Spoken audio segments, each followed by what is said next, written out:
Happy Friday, folks. It's been a busy week in tech this week, with the Games Developers Conference kicking off on Monday, and the first MWC devices hitting the market. Let's take a look at some of the highlights.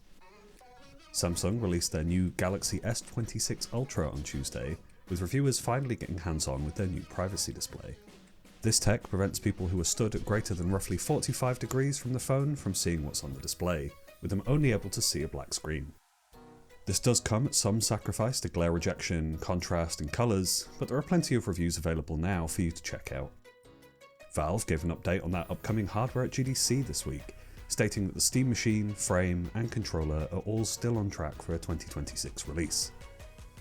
Valve had originally hoped to launch in early 2026, but hardware shortages have pushed them back to the first half, with some speculating that they're waiting to launch all three devices simultaneously. In the meantime, if you know anybody who could hook Valve up with some extra DRAM, they'd love to hear from you. Speaking of Valve, the company argued that loot boxes aren't unique to video games. They exist in the physical world too, in the form of booster packs and blind bags. Valve published a public statement this week following the news that the New York State Attorney General is suing the company for its loot box practices.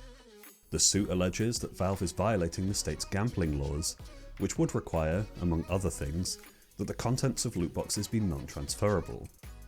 Valve argues that much like a physical booster pack, the user should be free to swap, trade and sell their collectibles, such as their CS2 skins. Meanwhile, in the EU, PEGI has announced that games with loot box mechanics will now be rated as PEGI 16 at a minimum. Games offering a battle pass will be PEGI 12, daily log-on bonuses will earn you PEGI 7, and if your game requires NFTs in order to play, you'll get a PEGI 18 rating by default. These ratings are used to restrict the sale of physical games, but they don't do much to stop young people from buying them online or playing via gaming subscriptions. Proponents claim that this is a step in the right direction, but we'll see how these changes impact young people after they start rolling out in June. In other news, Oracle plans to cut 30,000 jobs as US banks withdraw funding plans for AI data centers. The company had committed to build data centers for OpenAI, but struggled to get the funding to secure crucial data center leases. Reports suggest OpenAI has now pulled out of the deal, leaving Oracle in a precarious position. This comes days after reports that Amazon is also restructuring its AI ambitions, leading to more layoffs over there. In lighter news, Xbox announced Project Helix in a cryptic 7-second clip last week, and we got our first look at the new console at GDC this week. Images shared by the company show a dev kit with a striking resemblance to the Series X dev kits.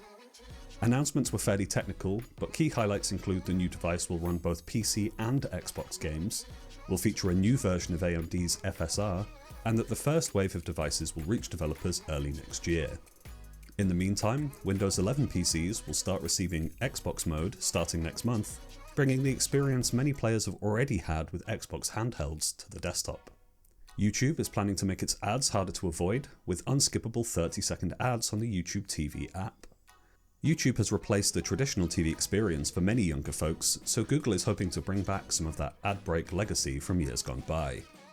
Google says these changes are designed to optimize engagement and reach, reaching viewers in a relaxed living room setting. This comes as YouTube continues to step up its ad block prevention, testing new ways to disable and disrupt them while pushing users towards paid tiers like YouTube Premium. What we know for sure is that the YouTube on the sofa experience that we all know and love is about to get a lot more disruptive. Apple released their MacBook Neo on Monday to much fanfare and some trepidation from the ASUS leadership. The co-CEO is quoted as saying the price was a shock, and that the market is planning how it's going to respond to Apple's $599 price point. Reviews seem to be glowing for this budget MacBook, coming in at a super affordable price for students, while still offering a premium feel and finish of any Apple device. While many have highlighted the limitations of RAM or GPU cores versus the Air or Pro lineups, for a web, office and music machine, it's hard to argue against. The machine won't be doing any 4K video editing anytime soon, but the extra 100% discount offered for students make it clear who Apple's targeting with this device.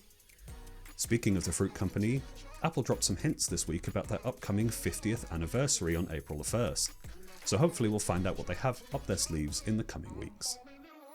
That's all from me this week. Drop a like, hit subscribe, and we'll see you next Friday for the latest tech news.